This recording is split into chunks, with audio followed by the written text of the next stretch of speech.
ഒരു സിനിമയെ നശിപ്പിക്കാൻ വേണ്ടി തിയേറ്ററിലേക്ക് വരുന്ന ചില പ്രേക്ഷക വാണങ്ങളുണ്ട്.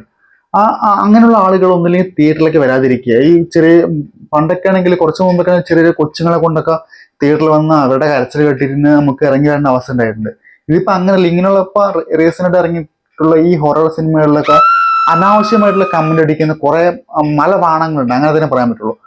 അവന്മാരൊക്കെ തിയേറ്ററിൽ വന്നിട്ട് ഒരുമാതിരി കമന്റ്, അവരുടെ ഈ വാണത്തരം കേൾക്കാൻ പറ്റില്ല നമ്മളെ പൈസ കൊടുത്ത് തിയേറ്ററിലേക്ക് ഇരുന്നു. ഇത്ര നല്ലൊരു എക്സ്പീരിയൻസിന് എങ്ങനെയൊക്കെ കൊളവാക്കാൻ പറ്റുമോ അങ്ങനെയൊക്കെ കൊളവാക്കുന്ന ചില ഈ പറഞ്ഞ തേർഡ് റേറ്റ് വാണങ്ങൾ, അങ്ങനെയുള്ള ഒരുപാട് ആളുകൾ തിയേറ്ററിൽ വന്നിട്ട് ഈ നല്ല നല്ല സീനുകളുടെ ഒരു കിട്ടുന്ന ഇമ്പാക്ട് ഇല്ലാണ്ടാക്കുന്ന കുറെ ആളുകളുണ്ട്. DSIR പടം രണ്ടാം തവണ ഇന്നലെ തിയേറ്ററിൽ കണ്ടു.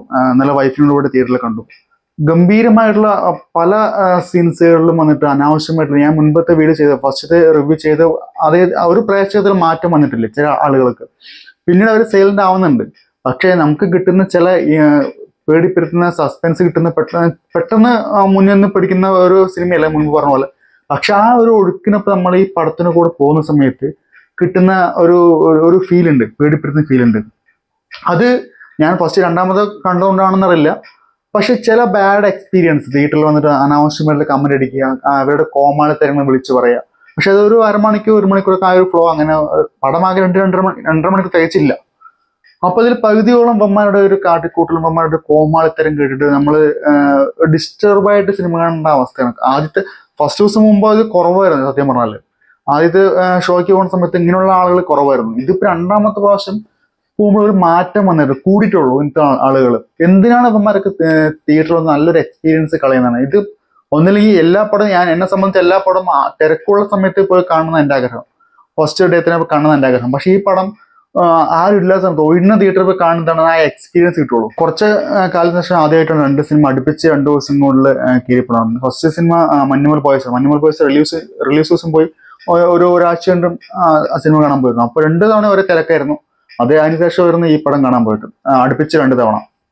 പടം ഞാൻ മുൻപ് പറഞ്ഞ കാര്യമാണ്, ഒരിക്കലും കൂടി പറയണേ, രാഹുൽ സദാശിവൻ എന്ന സംവിധായകന്റെ കയ്യൊപ്പ് ഇട്ടിട്ടുള്ള ഒരു പടം തന്നെയാണ് DSIR എന്ന് പറഞ്ഞ ഈ സിനിമ. അതിൽ ഒപ്പം പറയേണ്ടത് ആർട്ട് വർക്ക്, ഒപ്പം BGM, ഈ മൂന്നും കൂടി ചേരുമ്പോൾ പിന്നെ പ്രണവിന്റെ അഭിനയം. അതായത് പ്രണവിന്റെ അഭിനയശേഷി ഇല്ല എന്ന് പറഞ്ഞ ആളുകളുടെ ഒക്കെ വായ അടപ്പിച്ച രീതിയിലാണ് അദ്ദേഹത്തിന്റെ അഭിനയം. പക്ഷെ ഇത് ഒരുപാട് ഹൊറർ മൂവ്മെന്റ്സ് ഉണ്ടെങ്കിൽ അദ്ദേഹത്തിന്റെ അഭിനയശേഷി അങ്ങനെ എടുത്തറിയേണ്ട ഒരു കഥാപാത്രം അല്ല അത്. എങ്കിൽ കൂടി അദ്ദേഹത്തിന് കൊടുത്തിരിക്കുന്ന റോളും അല്ലെങ്കിൽ കൊടുത്തിരിക്കുന്ന പ്രകടനങ്ങൾ അതിഗംഭീരമായിരുന്നു. പിന്നെ അന്നൊരു കാര്യം പറയാൻ പറ്റുപോയത്, ആ കനിയുടെ എന്ന കഥാപാത്രത്തിന്റെ സഹോദരന്റെ വരുന്ന ഒരു പയ്യനുണ്ട്.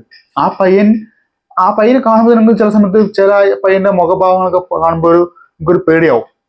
എന്തൊക്കെയോ നിഗൂഢത ഒളിച്ചു വെച്ചിരിക്കുന്ന രീതിയിലാണ് ആ പയ്യന്റെ ഒരു അഭിനയ രീതി കൊണ്ടുപോകുന്നത്. അതുപോലെ തന്നെ എടുത്തു പറയുന്ന കഥാപാത്രമാണ് ഞാൻ മുൻപ് ചെയ്തിട്ടുള്ളതാണ് ജിബിൻ ഗോപിനാഥ് എന്ന കഥാപാത്രം. അദ്ദേഹത്തിന്റെ റോളും, അദ്ദേഹത്തിന് ഒരുപാട് കാലം മലയാള സിനിമയിൽ ചെറിയ ചെറിയ റോളുകളുള്ളത്. അപ്പോൾ അദ്ദേഹം റിയൽ ലൈഫിൽ പോലീസുകാരനാണെന്ന് തോന്നുന്നു, ഇന്റർവ്യൂലൊക്കെ കണ്ടിരുന്നു.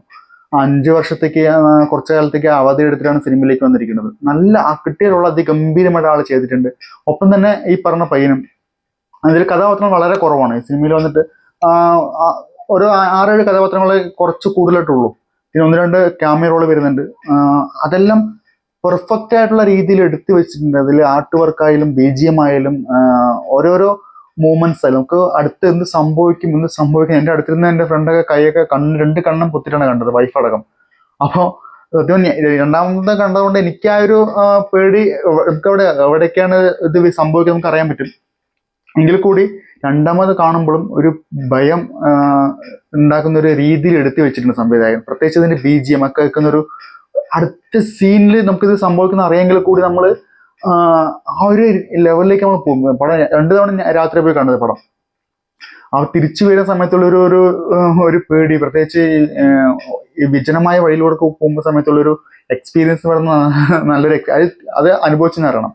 അപ്പോൾ ഒരുപാട് ഹൊറർ സിനിമ ഇപ്പൊ റീസെന്റ് ഒരുപാട് ഹൊറർ സിനിമ ഇറങ്ങിയിട്ടുണ്ട്. കോമഡി ആയാലും ഒരു കാര്യമില്ലാത്ത കഥയും കൊണ്ടൊക്കെ ഒരുപാട് ഹൊറർ സിനിമ ഇറങ്ങിയിട്ടുണ്ട്. പക്ഷെ ഈ ഒരു സിനിമ, അതായത് DSIR എന്ന് പറഞ്ഞ ഈ ഒരു സിനിമ, പ്രണവിന്റെ അഭിനയം, അതിൽ ആർട്ട് വർക്ക്, സംവിധായകൻ എടുത്തിരിക്കുന്ന ഒരു ടാലന്റ്, അത് ഇതിൽ പ്രത്യേകിച്ച് എടുത്തറിയാൻ പറ്റും. ഞാൻ മുൻപ് പറഞ്ഞ പോലെ ഇദ്ദേഹത്തിന്റെ ഒരു കൾട്ടായിട്ടുള്ള ഒരു സംഭവമാണ് വീട് എന്ന് പറയുന്നത്. കാരണം ഭൂതകാലത്തിലും ഒരു വീടാണ് ഉള്ളത്. ആ വീടാണ് കഥ കൊണ്ടുപോകുന്നത്. ബ്രഹ്മയുഗത്തിലായാലും ഒരു തറവാട്, വലിയൊരു തറവാട്. ഈ ഒരു സിനിമയിലേക്ക് വരികയാണെങ്കിലും ഒരു വീട്ടിനുള്ളിൽ നടക്കുന്ന കാര്യങ്ങളിലേക്കാണ് കഥ പോണത്. പക്ഷെ മൂന്ന് പശ്ചാത്തലമാണ്.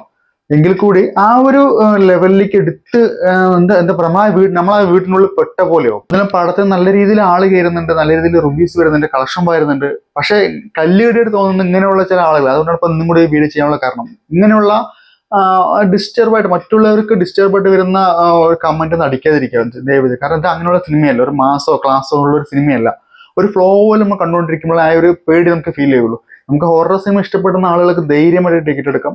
എന്തായാലും സിനിമ കുറച്ചു കാലം തിയേറ്ററിൽ കളിക്കും എന്നുള്ള കാര്യത്തിൽ ഉറപ്പാണ്.